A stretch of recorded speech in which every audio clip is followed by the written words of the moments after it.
wandered out on the sea, searching for something that really found me. I didn't know it, but it drew me to it. Soon I was full of its passion in me.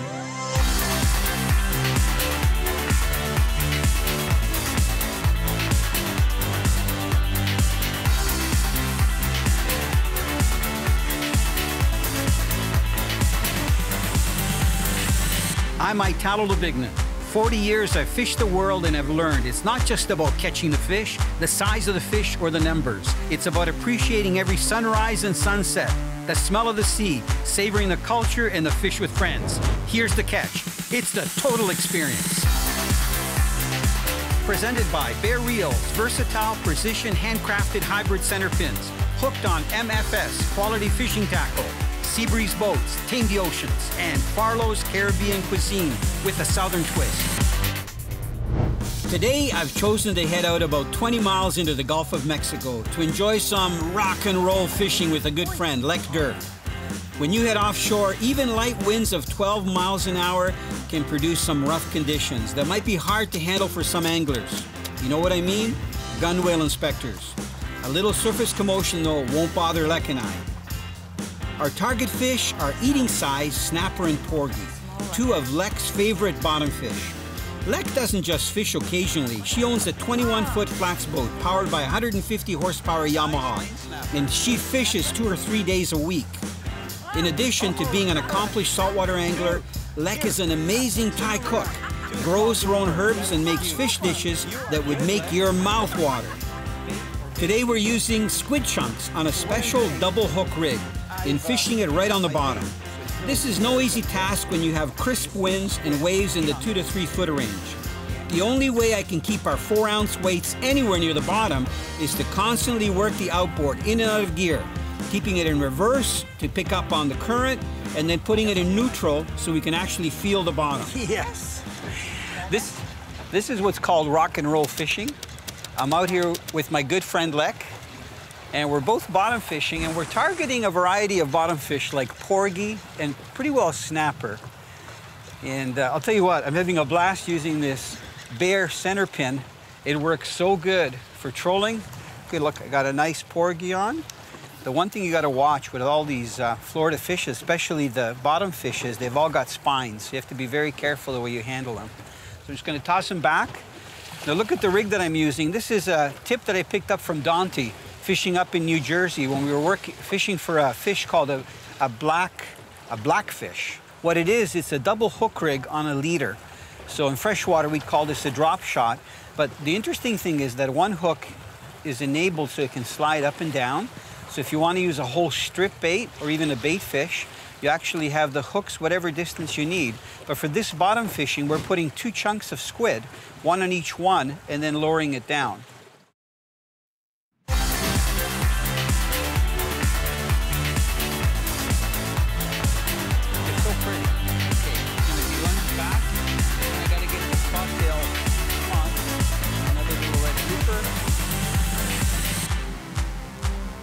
Lane snapper are one of the most common species out in the Gulf whenever you find a broken bottom. They average 12 to 14 inches in size, and 2 to 3 fish like that are a meal for most people. If you get lucky, you might hook one over 3 pounds. Yeah, when you get big. Yeah, they're beautiful. Huge, yeah. Yep. They have loose. Yep, that spot to trick their predators. They think that's the eye, so they go for it. They get mad at me. They turn eyes too late. I'm amazed with this rough seas that we can still fish the bottom. And we're not using too heavy a weight. We're actually using a 4-ounce ball sinker on the bottom. Some guys would go to a 6, but I find the heavier the weight you go, the harder it is to detect a strike, especially on some of these smaller fish. You know, if we were fishing for a bigger grouper, it would be a different story.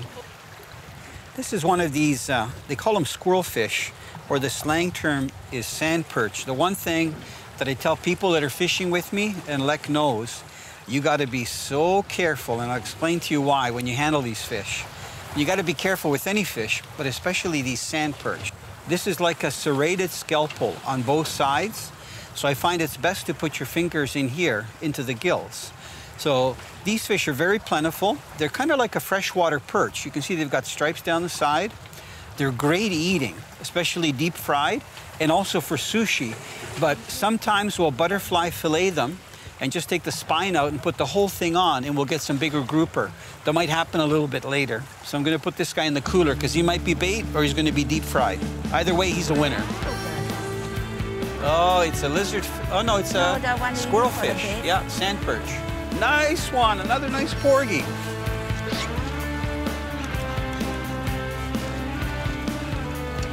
You're taking your time, which is good. I haven't seen it yet.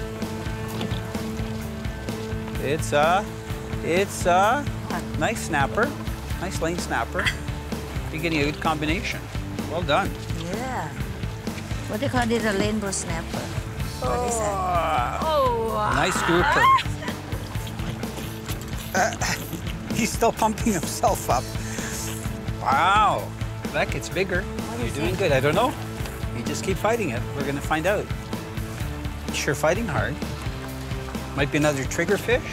Should come up soon. We're in about 70 feet of water.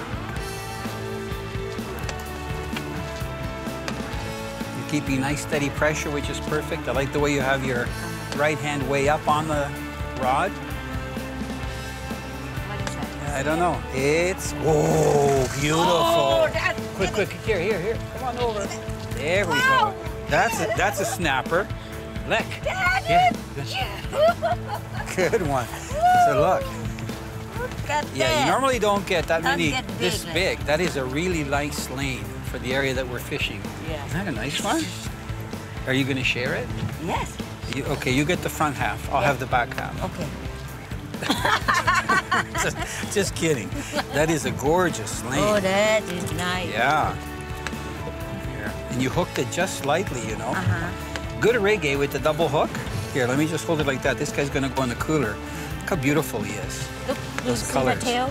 Yeah, beautiful. It's got like that bright, look at, nice, gorgeous fish. Nice.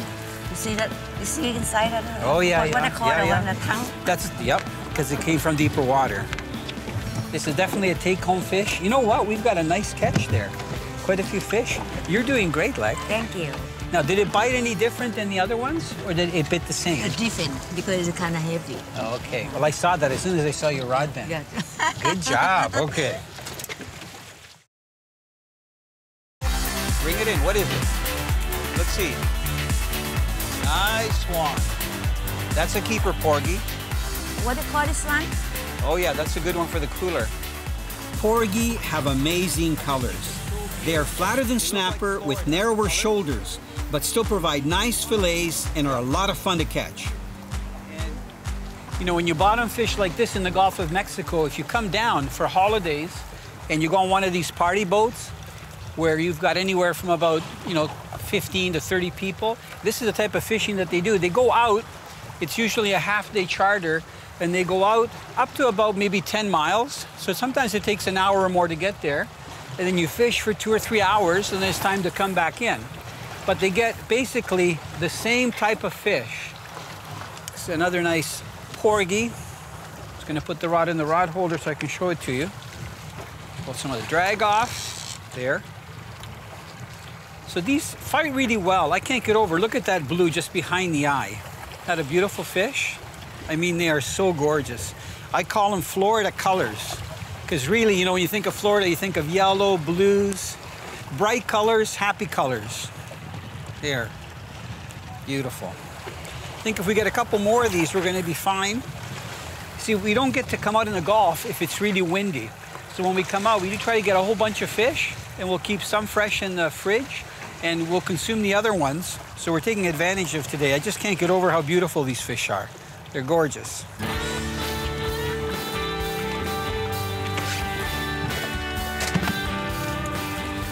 Every once in a while, we'll hook a surprise like a triggerfish whenever we're fishing in 70 feet of water or deeper.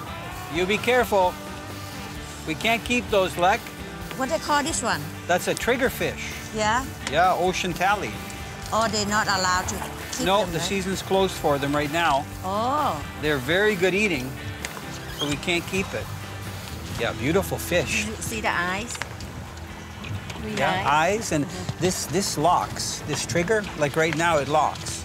so you can't bend it down. Very dangerous. You know, if you were to drop that on yourself, that's why they call it triggerfish. So the only way you can undo that is if I push this bottom one down, then it goes down. But otherwise, look, it's locked. It's locked into position, so you have to be very careful. Okay. Here, let me help you with that. Oop. Here, yeah. Want to stay away from that spine. And they've got, like, We usually use larger hooks in case we hook a nice grouper, which makes it very difficult to hook these tiny mouth fish that have tons of teeth. Triggerfish have a leather-like skin, but are very tasty.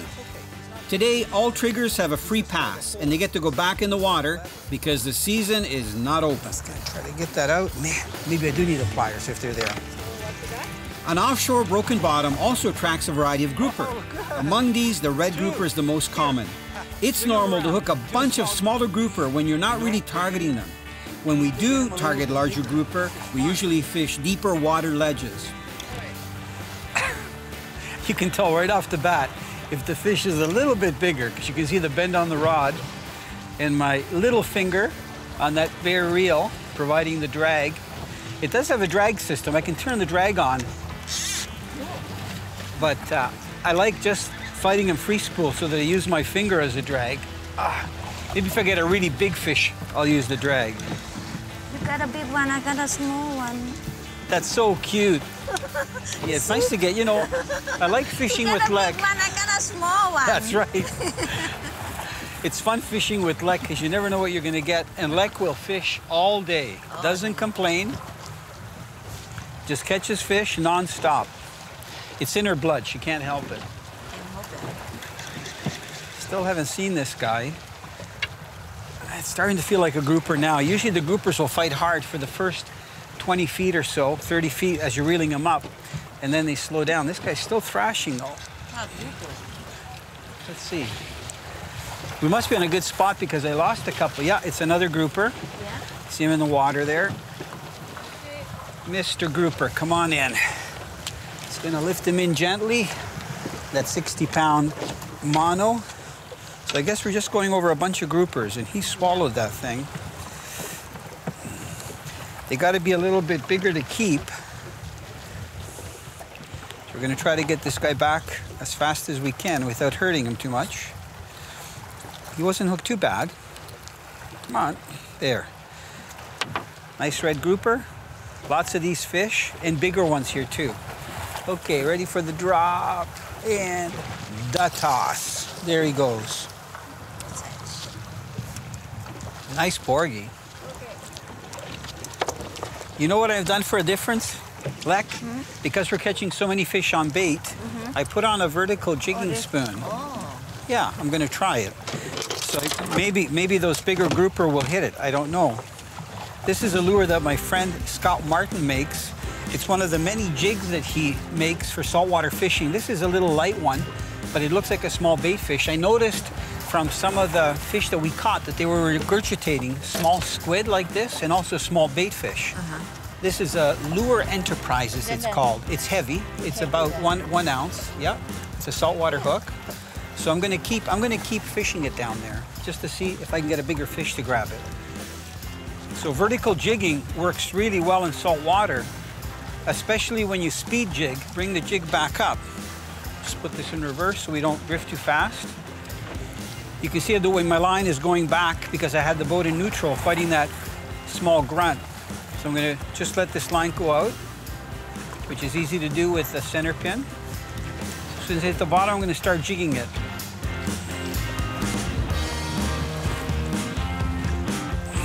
Come on. It's a little thrasher. Look at this. Nice lane on a spoon. Who needs bait, right? Look at how cute that looks. I lost both my eyes on that jigging lure because I've caught so many, literally every drop I've caught a fish on it. So it just goes to show you how well these jigging lures work. Pop it out here. Come on. Hooked right in the maxillary. There. Look at nice little lane. 2 of those is a nice meal for a person. I'm going to drop them back in the water. Now, when you look at this, see, it looks like a bait fish. It's silver, kind of gray. It's not really flashy like chrome, with a green back, but look, from hooking all the fish, the little grouper and snapper and those, I've caught like 6 different species of fish. They really beat it up.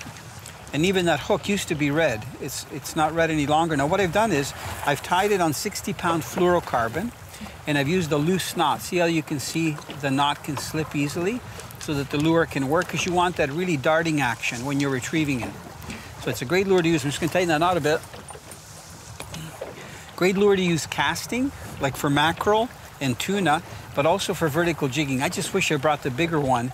I have a whole tackle box of all different sizes, and I forgot them back at the house. You know, when you're in a hurry to get fishing, that's what happens. Oh, that. Nice one.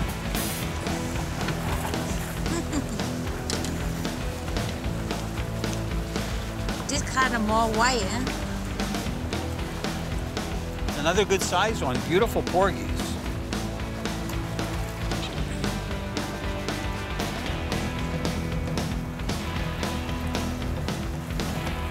The keeper? The porgy? Yeah. Oh yeah, that's a good size one. Even though Lek is a superb cook, today she's getting treated to Farlow's on the water. In addition to providing fresh fish meals, Farlow's, for a small fee, will also prepare anglers' catches. So we're going to be enjoying some of the snapper we caught, and some snapper that Farlow's has on hand. Closed captioning brought to you by Leguano, natural barefoot technology for every adventure.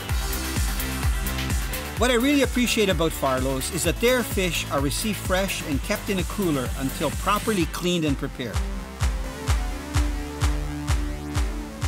Each snapper is carefully filleted by inserting the knife just behind the gills and only going down to the vertebrae.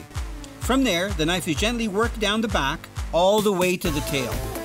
The snapper is flipped over and the same process repeated on the other side.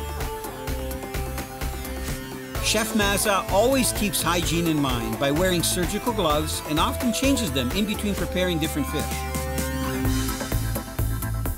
Once the fillets have been separated from the head and along the vertebrae, the knife is inserted near the tail and each fillet is separated down to the belly. The fish is filleted properly when the flesh is on the fillet and the vertebrae and rib cage is clearly visible. Next, the bones along the lateral line are cut out in a strip and removed. Chef Mazza always likes to hold up the carcass of the fish and make sure he sees clearly through it. I think he's bragging a little bit.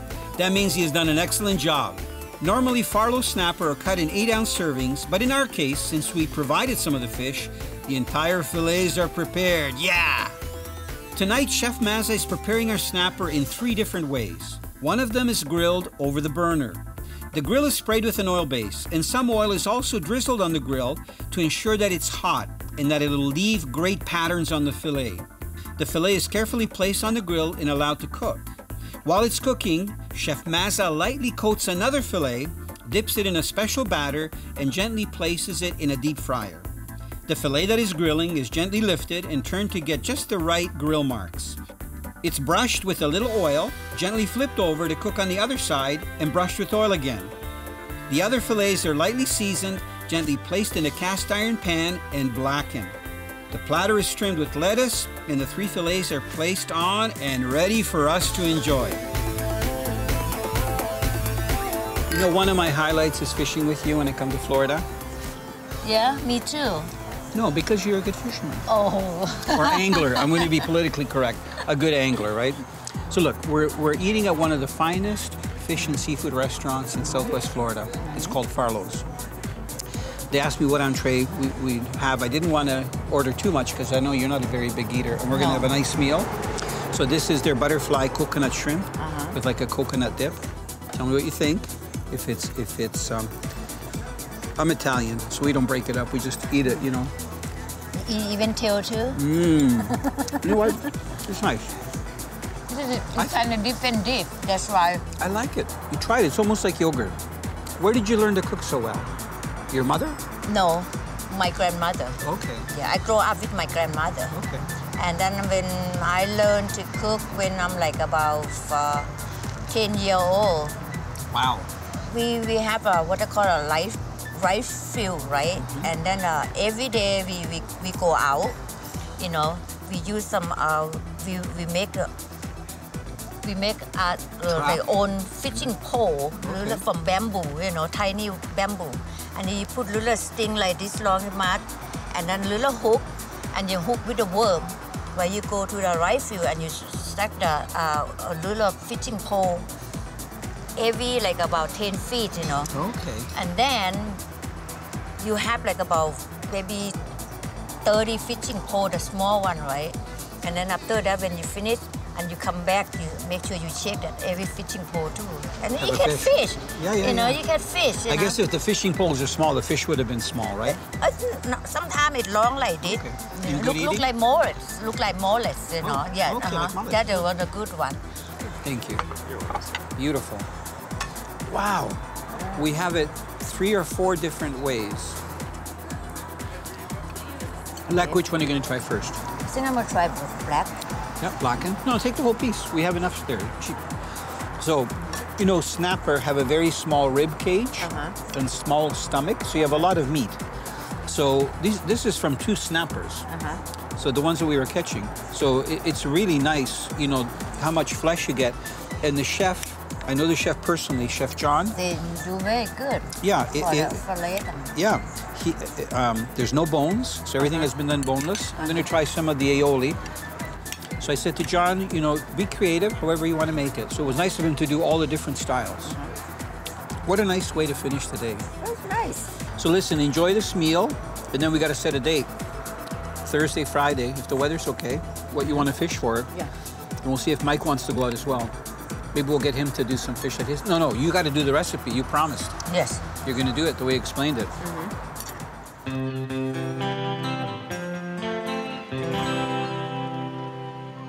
One day I wandered out on the sea, searching for something that really found me. I didn't know it, but it drew me to it. Soon I was full of its passion in me.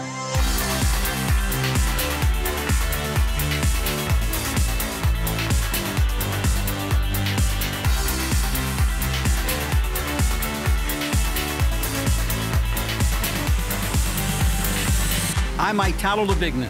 40 years I've fished the world and have learned it's not just about catching the fish, the size of the fish, or the numbers. It's about appreciating every sunrise and sunset, the smell of the sea, savoring the culture and the fish with friends. Here's the catch. It's the total experience.